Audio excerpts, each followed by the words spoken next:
But do you also feel like you just have like a new understanding of your vagina because your vagina has officially been used for like what it's supposed to do, which, okay, like the first half of what it's supposed to do, you start experiencing as soon as you become sexually active. But the second part of what it's supposed to do, which is have a baby, like before I had kids, I had no idea.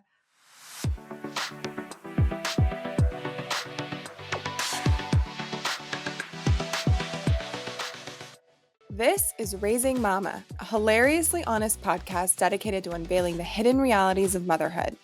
Our goal is to arm you with the information and tools you need to be your most confident and empowered self. This podcast is packed with unfiltered testimonies, diverse perspectives, and expert opinions, along with a good dose of laughter and tears. Leading you on this journey is my best friend, Megan Stander, who is a CEO, passionate maternal health advocate, and mom of 2 daughters. Alongside me is my best friend, Chelsea Ledson, who is a mother, wife, and registered nurse with her master's specializing in women's health. Let's try to raise the next generation by raising up mamas and maybe raising a little hell. Hey, y'all. Hey, mamas. Welcome back to Raising Mama. On today's episode, we're talking about sex, baby, literally sex after a baby. And basically, we just wanted to break down, like, how long do you have to wait? Does your vagina bounce back? And all those things that you just kind of want to talk to a friend about, but sometimes it's hard to find that right friend. So we're going to, we'll be that friend. And just share all the details, because I know it's something I was stressed out about, and, you know, I'm sure lots of people are. So let's begin. Megan, when did you start having sex after you had your baby? Well, first off, I wanted a commentary on this whole sex after birth thing, because it's just funny that that's what we worry about, but I get it. Sex when you're pregnant is like already weird enough, but I think like the key thing here is that, as a disclaimer, is that this is going to be different for everyone. So if you're coming here and you're looking for like cold, hard, fast answers, unfortunately, there's too many factors at play. So, you know, because it's not only, you know, physical healing, which of course depends on your birth experience and what happened at, you know, during your delivery, but also, you know, there's hormones at play, there's relationship factors, there's like your libido, your what's going on with your partner, what your baby's doing. So that being said, you know, there are things we can talk about, and there are facts about what we've experienced.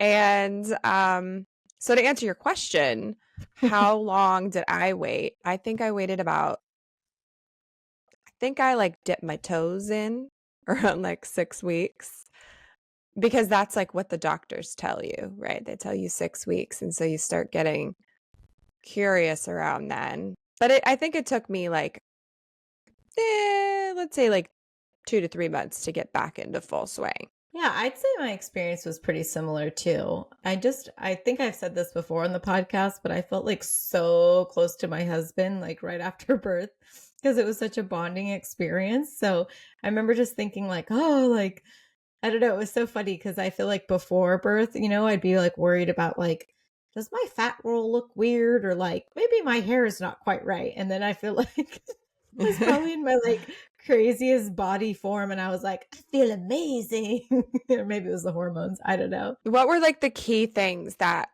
how was it the same and how was it different for you? Because I think that's one thing people are wondering, like, will it be different, and how will it be different, and will it be different to my partner? Yeah. So I think I'll go over like the physicality part and then the connection part. So like physically, I think it's pretty easy. It's just the same way as anything healing, where it's like you test it out. And I think I tested it earlier, maybe just like 3 weeks after, but it was not like, it was very like trepidatious, like, hello, how are we? You know, like it was not. very romantical.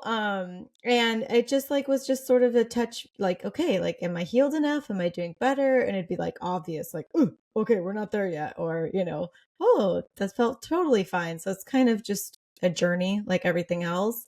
And then I always ask, my partner right away, GL, I'm like, what is it different? Is it huge? Can you not feel anything? Like all the things they tell you. And he was like, meh. He's like, slightly feels different, but like didn't seem very perturbed by it. And then after like 6 months, I don't think there was like any noticeable difference, like whatsoever. So that was it on like the physical side, was that it just took a little bit of like experimenting and seeing if everything was healed and then really all that stuff. And maybe it is different for different women and after many children, but I think it was like very much the same. And Okay, so then wait. Let's stay on the physical because there's a lot okay, to okay. dissect, no pun intended. So I know that you have like no shame surrounding this stuff. So like, how is your vagina different? I don't really I mean, it's different right after, obviously. It's like bigger, I guess. Well, you're also swollen like right after giving birth because it's like a traumatic thing. So everything's like swollen. And then I had like a stitch, so I think that's pretty common. So there was like the stitch was kind of stingy and owy, and then it just healed and it doesn't look different. It doesn't feel, I'm not like wearing a different tampon or nothing's very different. Okay. Okay. So really it's like it could for all intensive purposes be untouched by birth. Like it just like fucking like elasticed its way like back into like where it was before. I think so. I mean, you know what they say about your uterus, right? Is like it gets to like the size of a watermelon and then it goes back to the size of your fist. And I Mhm. think it does that, right? Like it does expand and it does go back, but maybe when it was like a fist before a baby, it was like more circular and now it's just like slightly more oval, but it's like the same size, slightly more oval. So I imagine, your vaginal canal, your vagina, it's the same thing. It's like it goes all back to the same size. Maybe it's like Right. slightly different, but Right.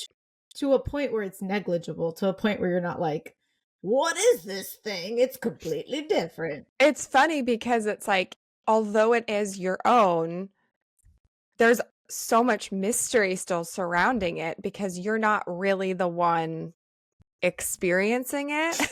so, so you kind of have to like trust your partner's feedback. But at the same time, it's like, I mean, clearly people have two, three, four, five babies. So, and continue to have a sex drive and stuff after they have kids. So clearly like it's still pleasurable. The thing that sucks about it is that I feel like the biggest change is like how society sees you and how like culturally your kind of sexual status has changed. And of course with the whole like, MILF thing, I guess that could be like a good thing for some people, but like that was like the main thing that I noticed, I guess. Or maybe it was just like maybe it was just like my own insecurities or like view of myself or question. Did you also feel like while I was having birth, I had a natural birth. I've talked about it, but do you also feel like you just have like a new understanding of your vagina because your vagina has officially been used for like what it's supposed to do, which okay, like the first half of what it's supposed to do, you start experiencing as soon as you become sexually active. But the second part of what it's supposed to do, which is like have a baby, like before I had kids, I had no idea what like having a baby in your vaginal canal felt like. And Fair. then like after having kids, you're like, oh yeah, duh. Like that's what it's there for. It's there to to to take in and it's there to push out.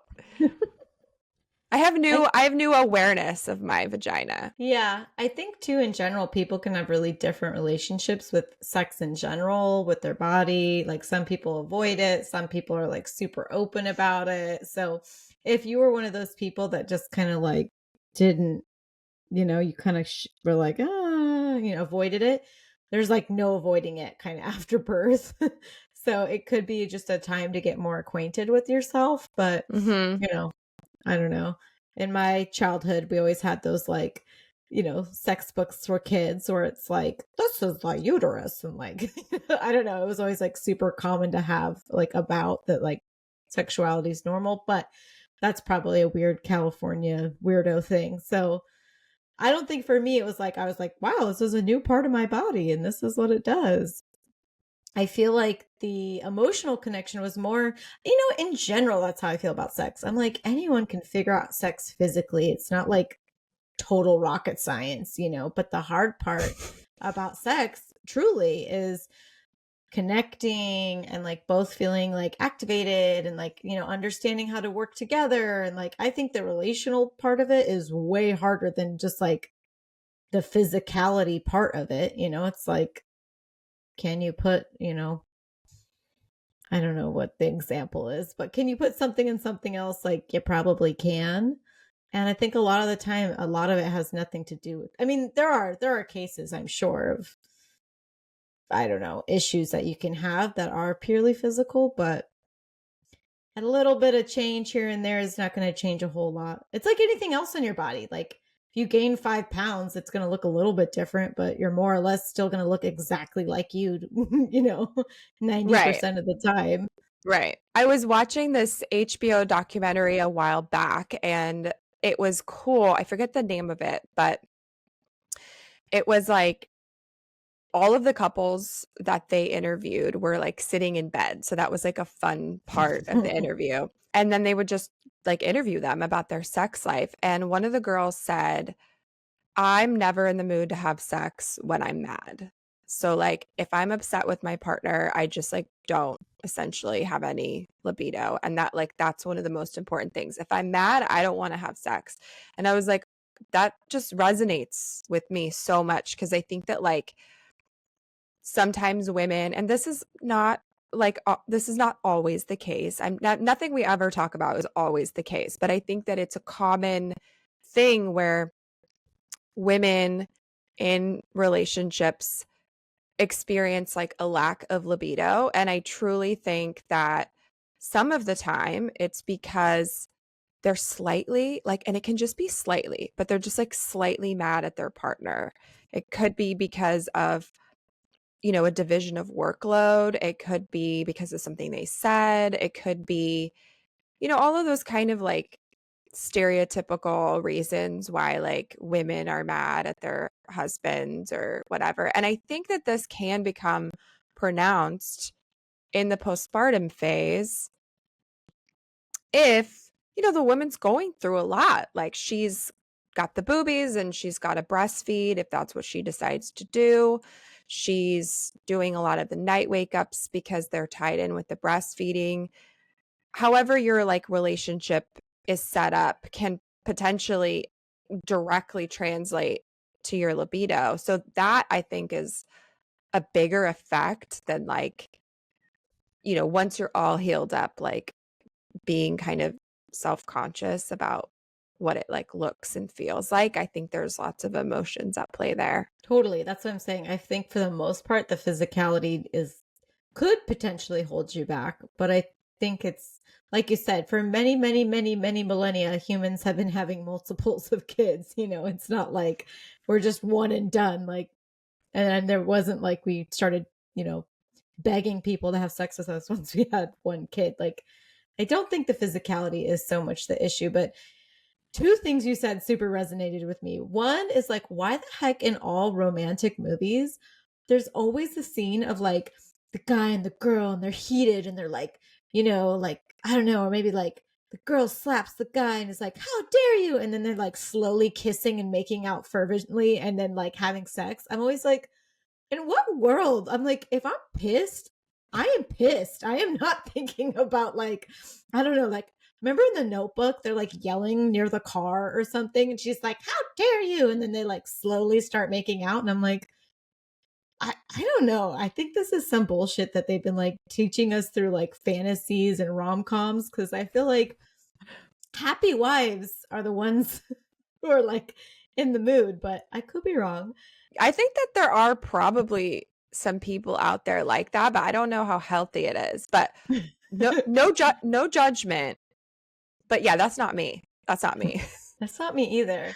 And then I think the second main thing is just like anything else. Like if you are at work, right, and you're like really in the flow of work, you're building something, like, and it's really taking your brain power. You're building, I don't know, like, honestly, let's say something like, I don't know why a cat house is what's coming to mind, but let's say you're building a dog house and you're just really focused. Like you're trying to be like, okay, A connects to B, connects to C. When you're in that mind state and somebody's like, oh, let me have this really in depth, full blown conversation with you, you're like, shut up. Like I'm in my like work zone right now. Like I'm not in like friend talk zone or like, so I think motherhood can be like that where you're in the mind zone of like, I'm Mm-hmm. compartmentalized. Like I'm here right now. Like I'm stressed about this is what's on my top of my head right now. Like work mode. Not to say that you don't have that other zone, but it's like you need to learn that new transition of how to transition out of that role, which is so hard because it's like the baby is a 24-hour thing. It's morning, noon, night. So it's like very hard to be like, "Oh, okay, like I'm done with work. Now I can go focus on my husband." It's like you're not done really. You're staying up all night, then you're recovering in the morning, then you're thinking about the milk and so one of the best things is to kind of learn like ways to transition your brain, into other things, and not just so you can have sex with your husband or partner or whatever, but even to just have space for other nice things for yourself, for your friends, like you said, to have that juicy conversation with somebody else. I think that's a huge, huge, huge thing that happens is your brain is so preoccupied with Right. all this new information. You can't even handle like thinking about other stuff. I think that there's like two major factors that's going to make this better. And I think one is the more your partner helps you, the more you're just going to be like, I mean, you're going to be less stressed. You're going to, because the workload. And also, I think that proactiveness is appealing, right? So I think that's one thing, like just purely logistically, that's going to help you be in the mood because you're going to be less stressed. But two, part of the kind of shocking transition to motherhood is that you are no longer first priority and that anything you want to do, including just like sitting down on the couch, is going to come second to like what the baby needs. And it's like all of your sort of reflexes that you've developed living your life without kids where you're like, oh, like I'm tired. Oh, what do I do if I'm tired? I go sit down on the couch. All of those like instincts to like take care of yourself. All of a sudden you're like, oh, I can't do any of that. And the permanence of it all. So you're like, you're getting used to that, but it can all be super overwhelming. And because of that, any kind of issue you had before is going to be like amplified. So you have anxiety, congratulations, it's going to be worse. Like you have a little bit of depression, you have a lot of bit of depression, you have a mood disorder, congratulations, it's going to be worse. Not forever, but you're in a transition period. I mean, you've been thrown into you've got a new stressor that's been thrown into your life and you're learning how to swim with that new stressor. And so I think partner support is huge because, of course, if you're having these amplified emotions, it's going to affect your interest in sex. And then also like with what you were saying, like, yeah, you do have to transition. I feel like having a baby is kind of like having a new, really busy job. And it's on top of, your other jobs, which is why maternity leave is important. So if you have this like new, really busy job, one thing like my therapist tells me to do that has been really helpful is dedicating time and being intentful about this and purposeful about this is that when you transition between tasks, so when you're going from work to even just taking a break to eat lunch, or like in this case, after baby goes down for a nap, taking like 5 minutes to just transition your mind into the next phase. So if we just go from this to this to this to this to this, what happens in our bodies is that our cortisol levels are high while we're doing something. And then if we don't give ourselves the time to like decortisol and then move into the next thing that's going to give us cortisol, it just basically like stays high all day. And so after baby goes down, like even if you're just sitting on the couch, I use sitting on the couch a lot as an example because clearly this is like my favorite, my favorite time as a mother. The time to sit on the couch is very limited. So, so go sit on that couch or in a, a calming nook or lie on a bed or whatever and literally just like do nothing or pick up a book or do something that I would steer away from scrolling because I personally think that phone scrolling is a way to detach and it kind of what's the word? Like you're not it's not fully intentful. It's almost like you're just like Distracting. you're coping. You're not really like it's almost like sweeping it under the rug as opposed to like truly just like whoo, like talking yourself through something or just like doing nothing to kind of quickly detach because we don't have a lot of time, right? It's not like we have a lot of time to do this shit. We don't have like time to take a fucking half hour. Like, no, you got like 2 minutes, you got 2 to 5 minutes. So, but if you do it intently and purposefully, you might be, less stressed or in this case, more likely to be open, be open to a conversation about sex. Totally. Another thing, you made so many great points about like how to transition and just in general, it being such a bombarding stage. And whatever you haven't resolved is certainly going to come back threefold. Whatever you haven't resolved before you have a baby definitely is going to come back threefold when you're under stress, under sleep.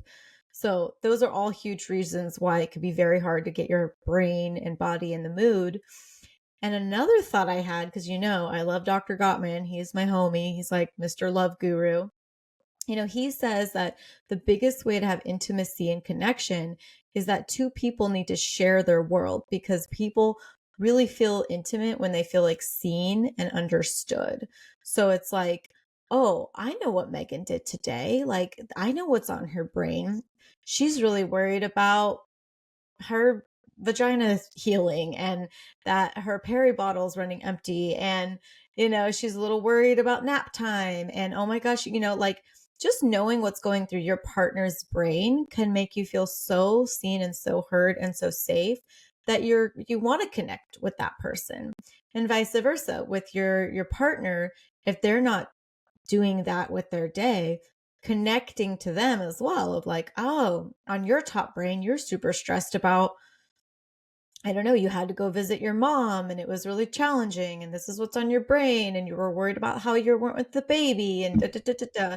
So taking the time to share your personal worlds is so huge, and it really translates into, probably if your husband is helping you or partner, I say husband because I have a husband, but what, get it, a significant other, if that person is taking on an activity like the laundry, the dishes, whatever, it's showing that they understand your personal world. They see you, they hear you, they know what you're going through, and they want to support you.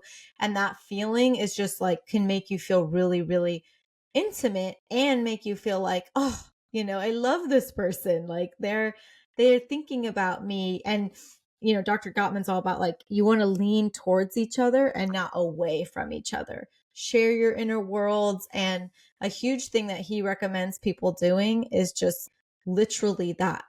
Be like, how's your inner world today? What are your top 3 things that are on your brain? And taking the time to communicate and talk And because with babies, it's so easy to play tag. It's so easy to be like, okay, here's your 3 hours of sleep. Here's my 3 hours of sleep. Okay, here's my turn to take a shower. Here's your turn. But if there's any way to spend like a concerted, like he says, like, I think it's just 10 minutes of sharing each other's world each day, it has a huge impact. And his other thing is all about doing 1 6-second kiss a day. Cause he says that a 6-second kiss while your cortisol levels, like you said, Megan, can just go from all those things. 6-second kisses increase dopamine and serotonin levels 80%.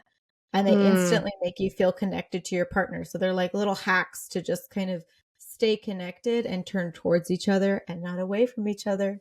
And I'm all about Dr. Gottman because he's got good stuff in there. I love a good hack. And I think that it's so important, I think, to be aware of this stuff and make plans for how you're going to connect, like while you're still pregnant. I think if you're still pregnant and you're listening to this, that's great because you can have a little bit more intention going into the postpartum phase. I think knowing what to expect physically and having a plan for how to navigate things with your partner is just going to have you, it's going to have you be that much more successful in the future. But I also just want to say that there is no need to rush back into having sex, and you take as much time as you need.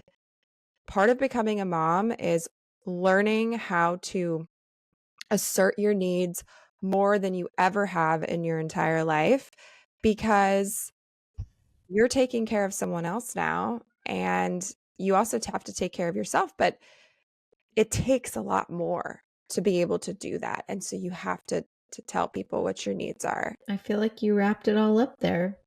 But I hope we answered some people's questions. It's not as scary as it may seem. And it does bounce back. And I think a lot of the noise that we heard, I don't know, me and Megan are definitely like 90s kids. And there was just so much weird stuff about like women's worth tied to like, I don't know. It's all bullshit. I don't know. It's all bullshit. It's kind of what I want to say. I think 99% of that is like just toxic bullshit that really does not apply. At least for me, at least for Megan, at least for almost every woman I know who's pregnant. This is not the major concern that's going on in this time. Your vagina is amazing. Your vagina will continue to be amazing. And if you guys have any questions about sex after birth, we get into more detail. Shoot us a DM on Instagram at raisingmama_, and we will answer any creepy, freaky, weird, embarrassing question. I will tell you anything you want to know about sex after birth and my vagina. It's not weird. Unless you're a guy. Unless you're a dude, then like F off. must be a woman to ask me these questions. All right, y'all. We'll see you all next time. And like, subscribe, do that thing. We're proud to give you more and more good content. Just tell us what you like. Bye. Bye. Thank you for tuning in to the Raising Mama podcast. Your presence means a lot, and we hope you found our discussion insightful. To become a part of our community, follow us on Instagram at Raising Mama Podcast. Explore resources on the Raising Mama Village located at www.raisingmama.com.